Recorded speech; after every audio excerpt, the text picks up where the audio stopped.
Welcome to Lunch with Lawrence, episode 16, y'all. Episode 16.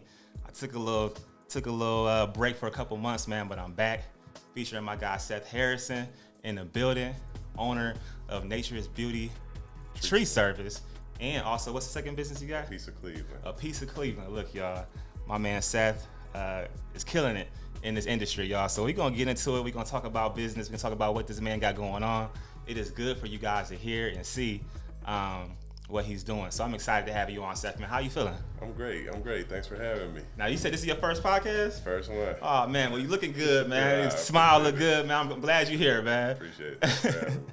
So, Seth, man, my podcast is about the Cleveland entrepreneur. Okay. And I'm just really, honestly, man, just celebrating those who created a business here in Cleveland and doing their thing, or even if it's a startup business, you know. But I know you've been in the industry for quite a while, man. So I'm excited to kind of hear about your journey into entrepreneurship. Like, when did you get started? Let's start there before we get into like what you're doing right now. So talk to me about, like, as far as you can remember, what was your first entrepreneurship journey? Well, my dad was a landscaper, so I used to sacrifice my summer times and go work with him. Uh-huh. So, you know, everybody outside playing, I went to work with my dad doing landscaping. So I started my own landscaping company probably in 2001. And wow. I did that for 6 years, so I got into the tree service. So 2007, I took over the tree service, and we're like 14, 15 years later. Wow. So when you were landscaping, tell me, like, was it just you? Like, you had just a lawnmower out there, or you had like you and a couple buddies? Like, yeah, a couple buddies, like two guys and myself, and you know. Then I started doing that, and people kept asking me can you trim this away from my house? So I found a tree climber, which is the key person in the business, and started trimming them away. And the money just like 10 times better. Yeah. We gonna get in there. We gonna get into that, man, because I can only imagine like the startup costs to having a successful tree cutting business. Because I look at those trucks that I see on the road, and I'm just like, man, like, I know this equipment got to be expensive. And you don't have to drop numbers or anything like that if you don't feel comfortable. But you know, we'll get into that later. So the landscaping business, I want to go back to that real quick. Basically, your father is what pushed you to kind of start your own thing. Right. Yeah. And you started just cutting people's grass. Now, did you take over your father's business, or you had to start your own? Yeah. His business was called the Lawn Ranger. Okay. And what was your business called? Nature's Beauty. Oh, so Nature is Beauty always been it? Yeah, since 2001. So it went from landscaping to the tree cutting. Yeah. Okay. So when I met you, I don't know how I was referred to you, but somebody referred me to you. I was in the real estate industry. I needed some trees cut down, and that's how you and I connected. Yeah. And then, you know, like, as I'm driving through the city of Cleveland, I kept seeing like Nature's Beauty Tree Service, like signs all over and stuff like that. So, man, talk about like how you went into like marketing your business and how you put it out there to the masses. Well, I just seen all those old abandoned payphones, and I was like, shit, why not have my number on it? You know, I'm trying to help the people in that neighborhood, you know. So, and that's where I'm at. My shops are on St. Clair, both of them. So that's where I want to work. Yeah. You know, I might catch me over on Kinsman sometimes, but I prefer, you know, this side. So I just used payphones as like marketing, and that skyrocketed. Yeah. You know, my name of my business really ain't on that because it's not important. But if you want tree service, call that number, and then I'll tell you all about my business. Yeah. So that's what I. That's smart, man. So a question I have is, when it comes to services that you provide for people that call, how do you come up with your pricing? My pricing? By the level of difficulty of the job. If I know I can get my truck to it and I can do this in an hour or something, I'm like, if it's real high up, you know, it just takes special equipment and time. Or if it's in the backyard and I can't get no equipment to it, the guy's got to climb it. Yeah. So that's when the price go up. Listen, I want y'all to know how important it is. Like, there's not too many people I personally know that have tree cutting services. Now, of course, you can find them all over the states and different states, but like to be in that industry is honestly is dangerous, right? It is. So like, talk to me about like just the safety issues that you face or things that you have to cut down huge, massive trees? Well, we use a crane, because then you're just strapping it, cutting it. But the power lines are very dangerous. So Right. if you just touch it, and there's something attached to it, you can get a shock through it, especially on the high voltage ones. They're called primaries, going across the back, giving power to the whole street. Those are the real dangerous ones. The electrical from the house to the line, they're not that bad, but if there's like a little splice in it that you don't know, you can get shocked. So, Have you been shocked a few times? Mm-mm. Okay, so you ain't going. I hit the primary one time, and it was like, I thought, I don't even want to talk about it, But so a question I have is to be in this business, because you went from landscaping to the tree service business, right? Landscaping is obviously done. You're not sending guys out there cutting. I'll do some landscaping, like when you grind out the stump. You'll have all that shaving, so we'll take away the shavings and plant grass. So that's considered landscaping. That's about the only landscaping you're doing. Yeah. But to get into that business, do you have to have some type of certification? Like, I know you have to be like licensed and bonded and insured, but is there any classes you got to take? You got to go to school to start this business? I mean, it's recommended. There's TCIA expos all around the world. The last one was just in Indiana, but they teach you classes on to get certified for crane operation. Me personally, I just learned hands-on by watching my mentor. I hire him for a job, watch him for like 2 years, and then I was like, you know what? He was so busy, and what I was paying him for that one day every week, or every 2 weeks, it was like, man, I could just be paying a note on the crane. But so that was gonna be my next question. Your first piece of expensive equipment. It was $30,000, $35,000. The guy came from Minnesota and met me like an hour outside of Chicago. And once that truck drove back, I'm like, shit, this thing a roller.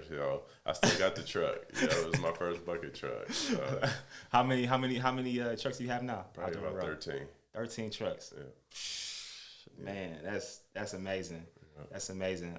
Some cost like the price of a Bentley. Some just like Because I see you post a lot on your Instagram. Matter of fact, what is your Instagram? It is Nature's Beauty Tree Service.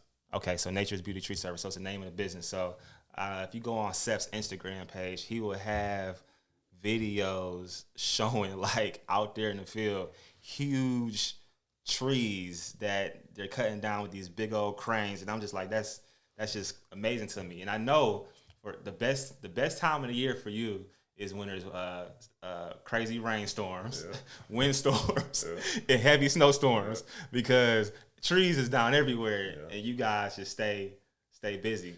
So like, how do those phone calls start coming in? Like, are you like, do people just Google you, or they just Google, word of mouth, repeat, just seeing our trucks in the neighborhood, all that, So I'm blessed. I give thanks every day. So, when people are in trouble, they call me. So I feel like I'm doing a good deed, helping them out, making money. It's a win-win. Exactly. You are in a business of what do I call my business? We are in a business of the problem solving business. So you get paid to solve people's problems when a tree cuts down, when a tree falls down on people's house. Oh, so that's the question. Like, tell me about, as far as like, what's the worst have you seen in this business as far as damage? Like, it could be expensive home or a car. Seen a house off of 116th and Shaker. This guy had no insurance, just mangled his whole house. Dang. Mangled. So So that's the worst. So my price went from what I would have charged the insurance company $8,500. I only charged him $5,000. Yeah. Just because he was paying out of pocket and he had a lot long winnings. Insurance jobs. So the insurance jobs I know are always going to be obviously gravy. Most people who call when trees fall, it's typically an insurance job if it falls on a house or whatever, or just falls down. One thing a lot of people don't know is, like, if your neighbor tree fall on your house, it's your responsibility. I was going to ask that question. It's wherever the tree falls. So, man, that's crazy. Yeah, but that's why, because how your neighbor paid their insurance this month, and the tree fall on your house, and you be like, hey, man, I need this paid for, and they're like, oh, man, I had a hard time. So that's why everybody is responsible for their property. So I seen a big tree fall from this property all the way across, and they cut it right at the property line. It's on them. Wow. Even though it stemmed from this yard. Some people, if they really know their neighbors and stuff, they'll cover it. Some people, it's the law. Wow. That's, I have a client. I have a house on the west side that I manage for a client, and he's from Israel. Okay. And he was actually in town. I couldn't meet with him. I was going through some health issues, but he was in town at the beginning of October. So he met with my property manager, and they went around, and I guess he has like 7 or 8 houses. And he called me because the neighbor's house tree was literally leaning over his house to the point where it was like one bad storm, the tree would fall onto his house. But because the tree was still standing, he wanted me to get in contact with the neighbor to have them get it cut down. You wasting your time. Okay. But the neighbor did do it, though. Yeah. But the neighbor wouldn't have to do it. He wouldn't have to do because it. It's across the property line but still standing. Yeah. So that's why the law is, because a lot of times neighbors be beefing. You wouldn't believe how many times like, I hate that person. Or I'm like, all right, well, let me talk to them. Yeah. If they black, I'm sending my black guy. If it's they white, I'm sending my white guy to go talk to the neighbor. If they Puerto Rican or Spanish, I'm sending the Spanish people. That's how we just work because these people and neighbors, I can't believe how many people don't get along. Yeah. You know what I'm saying? Me, I always help out my neighbors. I push their snow. I do this, that, because you never know when you might need someone to look after my house or anything. So, but that's the law is anything hanging over that property line, you have the right to trim it, whether your neighbor has a problem with it or not. That's good to know. Yeah. So let's talk about once you start getting these trucks. You got your first truck. You got your second truck. Where were these trucks being stored? That's another thing. You got to buy a warehouse, or you can rent. Me, I like owning. Okay. So I bought my first property in 2009. It was like 9,000 square feet, and I had a nice fenced-in yard. So just there. Now I got like four to five locations. Okay. So you got different locations around the city to store your vehicles. Yeah.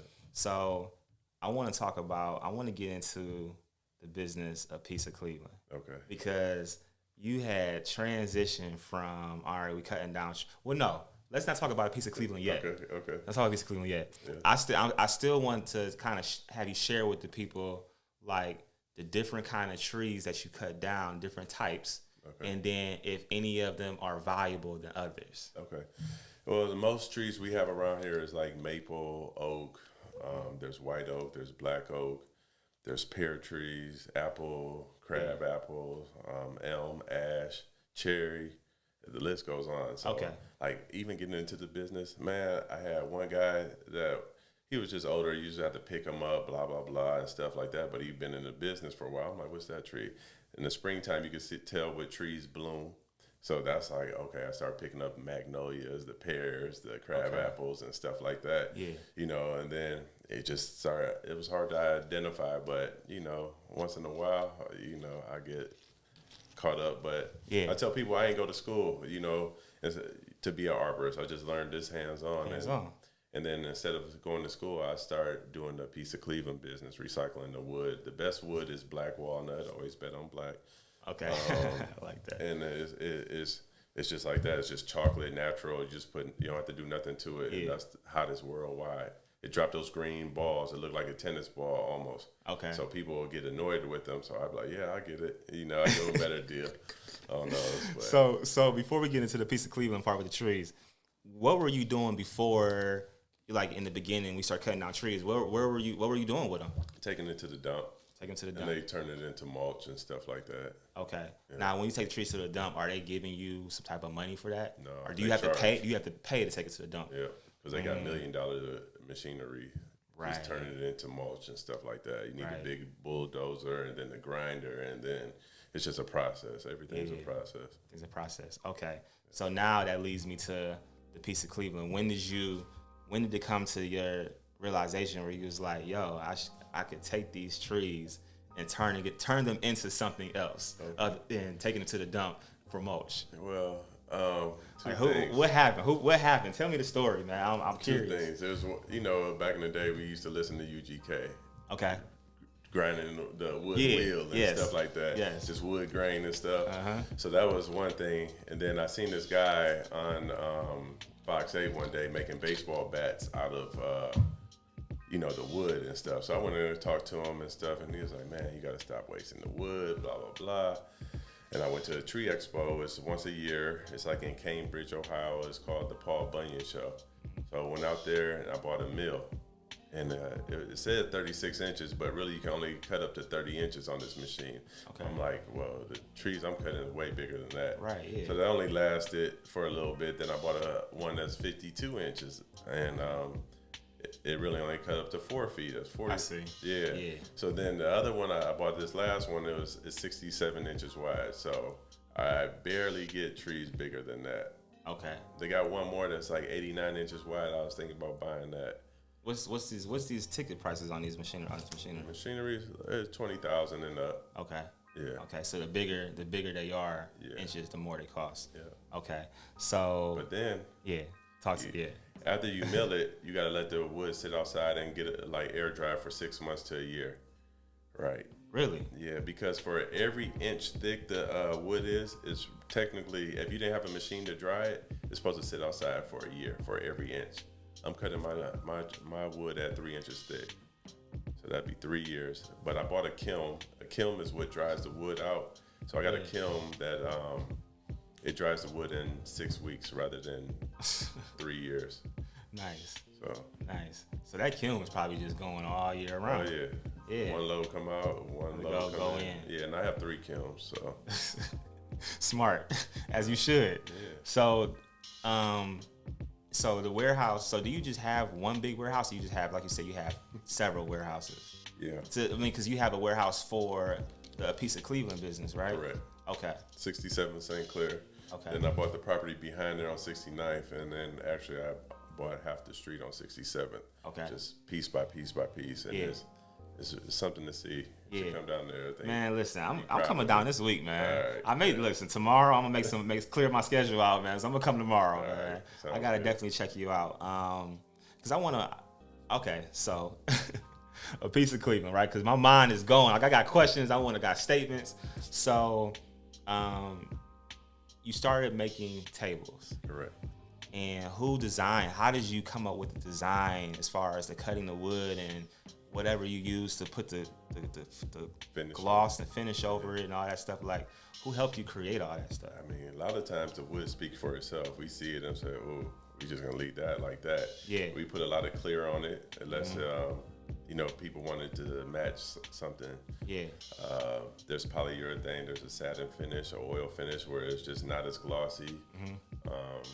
And then, I run across woodworkers, people that have a passion for it. I'm usually in the field, but when I go down there to the wood shop, it's just so, man, I mean, it's mesmerizing. Like, you're like, damn. Yeah, I've seen your work. Like, even though I haven't been to the shop, I've seen it in people's homes. My one dude bought, one of my buddies / investors, he bought a nice, like, dining room table from you. I seen your stuff in different clubs. Grill 55. I seen it in restaurants, So I'm like, man, I would ask, like, man, who would you get this from? And they'd be like, oh, yeah, a Piece of Cleveland, Seth, da-da-da. So I'm like, man, this is raw. So is a Piece of Cleveland only purchased in Cleveland, like, or do you ship out to I'm working out my shipping right now.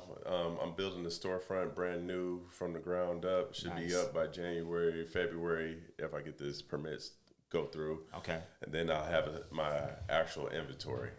Right now, my warehouse is just so much wood. If I take a picture and put it away, it'd be hard to find it. But once I get this storefront up and going, I'll start shipping and doing all that stuff. Okay, that's dope. Because I would definitely love to get a piece. Man, I just got a house down in Atlanta. Yeah. So it's like, I'm like, oh, I'm about to interview Seth, and the house is empty, and I'm about to furnish his whole new house. I want to go to Atlanta. So it was like, man, it was nice to have a Piece of Cleveland down in Atlanta. You know what I'm saying? Like my dining room table down there, or my kitchen table down there could be one of your pieces. For sure. So all right, man. So business obviously is doing really good, right? Is there anything in as far as in business where it could be a little challenging? Just finding workers, helpers, people that know something about the business. Because with that, with the auto warehouses, the trucks, like what is that staff looking like? Like your employee ratio, like how many people do you have? Yeah, about 10 to 12 people. Okay, so that's not bad. That ain't that bad. Yeah, it's not bad, but they staying busy. Oh yeah, constantly. Yeah. So when there's no, like how often, for example, let's say summer months, we drive, maybe some rain, no storms, no nothing. Like Is it ever a season where it slows down, where you guys aren't cutting down trees? Like with this global warming going on, we've been going. Last year we went up to like January 15th. Mm-hmm. So, after January 15th we lost about 6 to 8 weeks where we're not working like that. So we go down to the wood shop, we go to the inside and just give them an extra hand and stuff like that. Okay. Whoever want to work, they can work. If they don't, see you in March. It's always something. Yeah, it's always something. So with this, what's your type of business? Now, I got a lot of questions. No problem. So with your type of business, obviously you have payroll, you have all this stuff. Like, who's doing? Are you doing that? Nah. Okay, you got people that do all that stuff for you. Yeah. See, in my business, I'm still kind of doing that stuff. Like, I haven't let go of certain, but it's not as as big. It's being done in my household, so it's kind of keep stressful. It family. Yeah. Keep it in the family. It's stressful. It's a lot. Then in the wintertime too, I'll buy a piece of property, give my guys something to renovate. Yeah, yep, I've seen that too. Yeah, renovate. So just bought a firehouse on 55th in St. Clair. Okay, so I'm excited about that. So that's one thing I like, man. I see that you are definitely pouring back into and investing in the inner city, for sure. Trying to up those numbers and get that going, and keeping because a lot of these investors, I deal with a lot of out of state investors. Right. So sometimes I hear people say, man, we need to start buying back our own communities because these investors are coming in and buying up a lot of stuff. And then because they're not here, sometimes they don't see the value in putting in the proper money into these properties. For sure. They just feel like, I'm all the way in such and such country. This is Ohio, it's Cleveland. I want to put bare minimum. And with investors like that, I don't really deal with them because I'm like, you bought this property in inner city, but you still want to put the proper money into it to make it right. To have a family that's going to come in there and take care of it and respect it. Another thing is, why are they coming here?